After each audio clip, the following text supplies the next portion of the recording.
Hi friends, my name is Leslie. Welcome to my channel. This is a series of frugal thoughts. If you are not already a subscriber to this video, please like and subscribe it if you are so inclined. I will be doing videos almost, well, once or twice a week at least, about frugal topics and how to live your life more frugally so that you can live happily with less and so that you can live more happily in the future. I just learned the definition of frugality, which I just read in my last video, which is that frugal person is someone who has learned to live happily with less. And I love that definition because that's a good definition. Anyway, one of the topics I want to discuss today is how you can become the millionaire next door by being frugal. The Millionaire Next Door was a book that was written in the mid-90s, I think, by someone named, two men, Thomas Stanley and William Danko. Oh, it says 1996. I read this book. It was suggested to me by my friend Tom. He said, you might want to read this book. And I did. And it was basically about, and it was so interesting, they did, if I recall, I haven't read it in 20 years, but they did a very empirical study of examining people of different income levels and how they live their lives and the things that they did with their lives and the way their expenses in their lives, and analyze that versus their net worth. And their discovery, which I think they were, and I might not be saying this correctly, and you should try to pick up the book, was that what was most determinative of a person's net worth 20, 30 years down the road was whether or not they lived, and I'm really simplifying this, a frugal lifestyle, and whether they did not buy luxury and status symbol items. And in other words, we're frugal.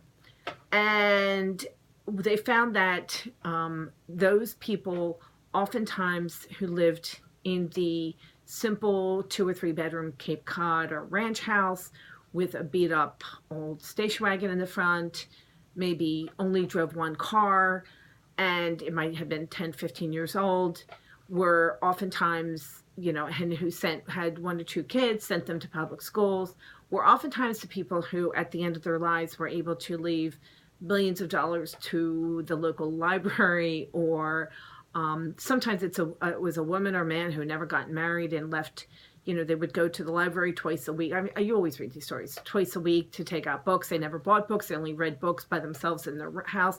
And they were worth $4.6 million when they died.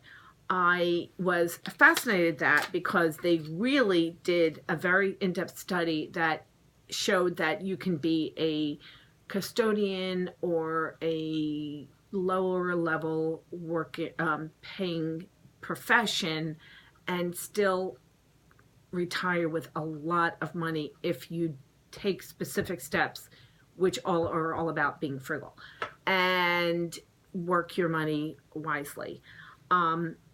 They had two groups of people. They were UAWs or PAWs. The UAWs were, and it meant like underachieving wealth people. They were people who made $200,000 a year but had nothing in their bank accounts. And the other ones were the PAWs, and those were people who made $25,000 a year and they had $3 million in their bank accounts.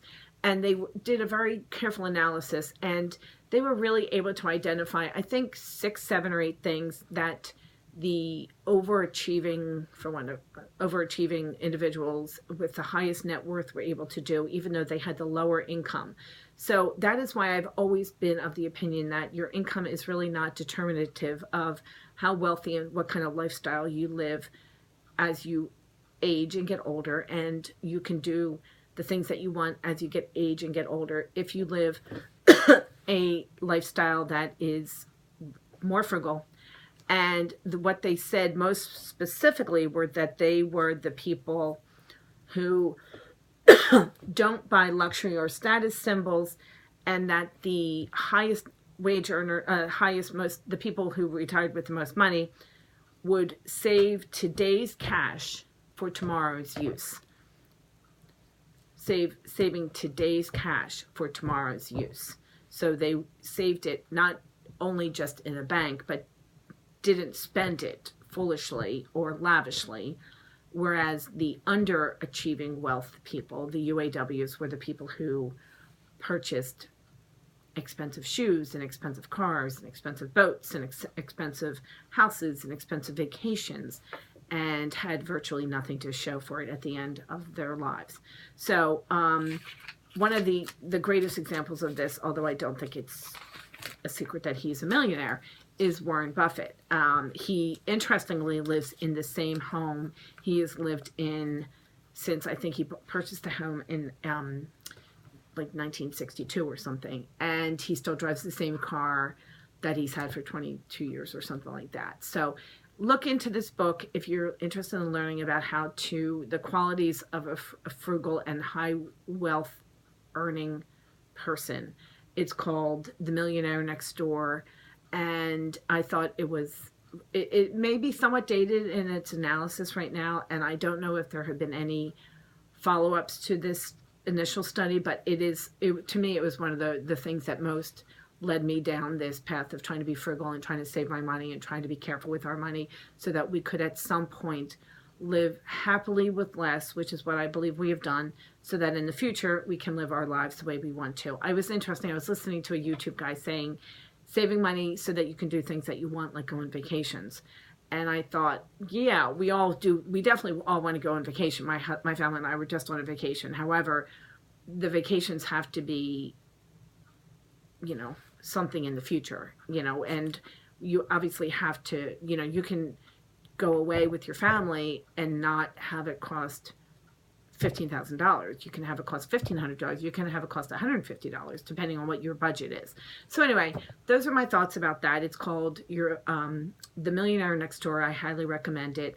And this is Leslie. Thank you so much. I'm going to be telling you a few of the books that made the most impact on me when I was in my 20s, in terms of how I wanted to live my life and how I wanted to save money so that I could live a happier, later life. As they said, spend less now so you can wait, what did I say it was? I already forget. Save today's cash for tomorrow's use. That's what I always wanted to do. So anyway, thank you so much for watching this video. If you have any questions, put them down in the question and comment, and I will be happy to get back to you. Thank you so much.